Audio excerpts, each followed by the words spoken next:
Kung naghahanap kayo ng mini fan or hand fan lang at napakalakas, ito yung isa sa mare-recommend ko sa inyo.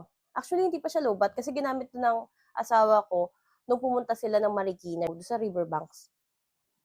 So, napakaliit niya lang, kita niyo naman, oh.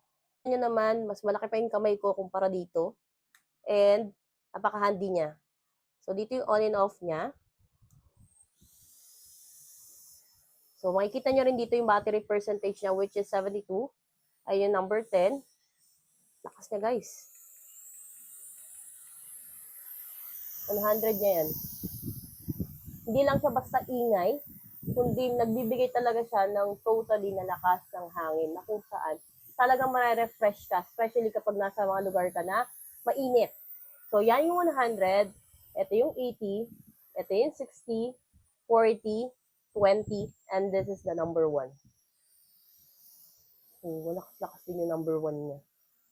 And it comes with bag, and meron siya mga iba't ibang kasama na attachment, which is yung case, yung lanyard niya, tapos meron siyang nozzle, which is we can use it for, para siyang blower, ganun. So, meron siyang nozzle na pahaba, meron din siyang manipis. So, pwede ko rin siyang gamitin pang blower sa aking sasakyan. So, yung mga maliliit na space na hindi ko patanggalan ng kalat, pwede kong gamitin to. And ma-assure nyo hindi nyo siya mawawala kasi meron siyang ganito. Diba? Napakaganda. Napakaliit niya lang guys. So kung gusto niyo ng panregalo and dumaan na yung Christmas, naghahanap pa rin po kayo ng panghabol na regalo sa mga kakilala ninyo.